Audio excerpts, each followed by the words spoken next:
Oui, c'est vrai, quand j'ai sorti la vidéo sur les survival games, j'ai fait une très grosse erreur. J'aurais peut-être dû la monétiser. Non, plus sérieusement, vous avez été des milliers à me demander de parler d'un anime, mais je l'avais pas vu. Du coup, aujourd'hui, on va s'attaquer à ce survival game Johnny Tyson. Francis, générique.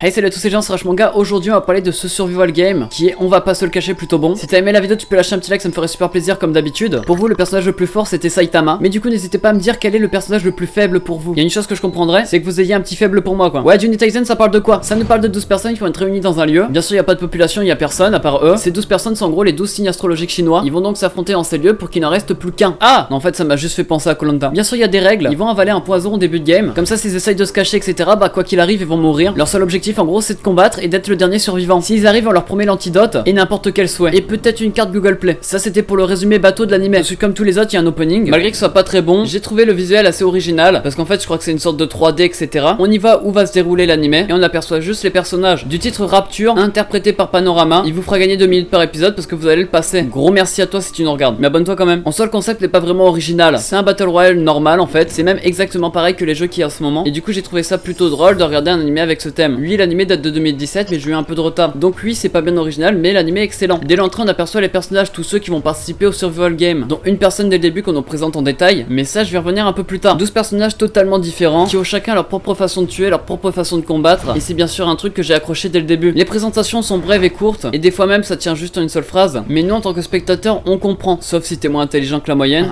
Ouais, je disais quoi déjà? À part à 2-3 exceptions, je reprenne pas tout le temps qu'il faut pour présenter les personnages, je parle pas des flashbacks, ça c'est autre chose, et vu qu'on connaît pas tout dès le début des personnages, ça va être intéressant d'évoluer avec eux et d'entraîner, d'en connaître un peu plus sur eux. Après je dis ça simplement, mais c'est quand même assez compliqué parce qu'on est dans un survival game, il y aura des alliances qui vont être faites etc, et il y aura aussi des personnages qui vont jouer un rôle, genre jouer le sympa etc, sauf qu'en fait au final son seul but c'est de gagner et du coup il sera prêt à trahir. Comme j'ai dit, ils sont tous intéressants, surtout celui qui se fait appeler Usagi. Genre très vite on va apprendre que c'est pas un humain ou quoi que ce soit, et que bien sûr il va avoir un rôle plutôt important. Ça se remarque dès l'épisode 1 où on comprend qu'il tue quelqu'un avant même que ça commence. Non mais j'appelle ça de la triche. On va comprendre assez rapidement pourquoi, même si c'est pas vraiment expliqué. Il faut juste réfléchir un peu et après c'est bon. Et sans vous le cacher, à chaque épisode je me suis jamais lassé. Genre il y a trop de trucs, trop de détails, trop d'actions qui se passent au même moment pour se dire ouais finalement je m'ennuie. Non mais en vrai c'est vrai que finalement je m'ennuie. Sécurité, sécurité. Non mais vraiment sans jeter des fleurs etc. Il y a toujours ce stress, toujours cette hype quand vous êtes dans un battle royale, et c'est d'ailleurs ça qui fait son succès. On est pris avec les personnages, on a envie de savoir qu'est-ce qu'ils vont devenir, est-ce qu'ils vont mourir, est-ce qu'ils vont survivre, et pour garder le suspense, ils vont pas hésiter à changer de scène quand il y a un combat, ou même quand quelqu'un se prépare à faire un coup dans le dos à quelqu'un d'autre. Bon c'est peut-être dérangeant pour certains, mais moi j'ai pas trouvé ça vraiment dérangeant, j'ai trouvé ça plutôt hypant, surtout quand on sait qu'il y a quelqu'un d'aussi puissant qui se balade. Et en plus on va pas se le cacher que j'ai trouvé plutôt creepy. En gros ce personnage quand il tue quelqu'un il fait de son cadavre un esclave, et vu qu'il a la personnalité de quelqu'un de fou, sûr de lui etc, il va faire que de se balader dans la ville, et nous en tant que spectateurs on sait très bien que s'il prend quelqu'un en 1v1 il va forcément gagner. En plus de ça, plus il tue plus il devient puissant. Donc je peux vous dire que quand on s'attache à d'autres personnages et on sait qu'ils sont en train de se promener au même endroit, bah on croise les doigts pour pas qu'ils croisent quoi. Vu que je viens d'en parler vite fait, je vais en parler un petit peu en détail. Comment se déroulent les combats? Quelquefois il n'y en a pas du tout, pourtant il y a des personnages qui meurent, et ça c'est grâce à la ruse de certains. Du coup sur ça j'ai rien à dire de plus, mais les vrais combats sont pas vraiment impressionnants, même on va pas se le cacher, plutôt nul. Et heureusement que c'est pas vraiment une grosse place importante, parce que là c'est juste deux personnes qui se combattent. Vous avez cru la vie c'était un manga? Et bah non, c'est un animé. Parce qu'en fait les combats je les ai trouvés plutôt lents. Le seul point plutôt intéressant que je peux noter, c'est que genre les personnages quand ils se présentent, c'est genre par exemple Niwatori qui tue à coup de bec. Si je peux donner un autre exemple, Francis qui tue avec son haleine. Du coup ils ont tous une faculté, genre un coup spécial qui tue souvent grâce à ça. Et du coup je pense qu'au fil du combat c'est bien de les découvrir. Ils auraient dû plus les développer parce que c'est une petite reproche, mais le seul intéressant en combat c'est Usagi. Et je peux vous dire qu'heureusement que ce personnage est là, parce que c'est un peu lui qui donne le rythme. Bien sûr en combat les autres sont aussi intéressants, mais c'est peut-être une impression, mais on pense qu'ils sont moins importants. Du coup on va les mettre de côté, et qui gagnent ou pas en fait on s'en fout. Au début de la vidéo j'ai parlé un peu des flashbacks, parce que cet animé n'est pas exclu. Il y en a plusieurs même. Il y en a même des milliards. Que dis-je? Des milliards. Fort sympathique de les voir présents. Pour certains personnages on sait comment ils sont arrivés là, qu'est-ce qu'ils ont dû faire pour en arriver là aussi. Et pour d'autres c'est juste savoir comment ils vivaient en dehors. C'est pas trop important, mais pourtant quand ils le font tu te rapproches du personnage et ça crée forcément un lien. Du coup quand tu vas devoir t'en détacher parce que le personnage a perdu, bah tu vas vite passer à autre chose. Plus sérieusement c'est un bon point positif. Et si je devais retenir un autre point négatif, je pense c'est qu'il y a des trucs qui sont vraiment trop prévisibles. Du genre en fait ils prévoient des trucs qui font tout pour que ça arrive. Et attention, je parle pas pour tout le monde, je parle là que pour quelques personnages. Sans spoil on peut deviner dès le début qui c'est qui va mourir en premier. Bref on me l'a beaucoup conseillé suite à ma vidéo, et franchement à titre personnel je peux vous dire que cet animé vraiment en vaut la peine. Dans son thème il fait partie des meilleurs pour moi, malgré son côté fantasy surnaturel qui peut nous surprendre dès le début. C'est pas vraiment dérangeant parce qu'on se dit que c'est leur monde en fait, très simple mais bien construit. Il y aura surtout des relations qui vont être plutôt intéressantes et ça c'est plutôt bien. Pour être mené dans l'ambiance il y aura bien sûr des OST, et franchement je les ai trouvées magnifiques. Une en particulier du nom de Sensaku, une OST qui nous rappelle un peu l'épouvante orienté horreur, épique et aussi nostalgique. Mis à part deux petits défauts que j'ai pu citer, je regrette de pas l'avoir vu plus tôt parce qu'il en vaut la peine. C'est un animé de 12 épisodes qui est sorti en automne 2017. Il touche pour genre action fantastique, fantasy, surnaturel et tournoi. Thème combat, mythologie et survival game. Et il nous vient tout droit du studio d'animation Graphinica. Attends, mais si c'est moi qui ai gagné, c'est que j'ai un vœu. Faites que cette vidéo dépasse Despacito. Oh bien sûr, je rigole. Bref, c'était tout pour cette petite présentation de Juni Taisen. Si t'as aimé la vidéo, tu peux lâcher un petit like, ça me ferait super plaisir comme d'habitude. La dernière fois c'était Saitama le plus fort, maintenant dites-moi qui est le plus nul. Il faut que cet animé soit vu par un maximum de personnes si vous l'avez toujours pas vu. Donc partagez la vidéo en masse parce qu'en plus on se rapproche des 100 000 abonnés. À mercredi prochain pour une toute nouvelle vidéo, c'était Rush Manga. Allez, ciao, bye bye.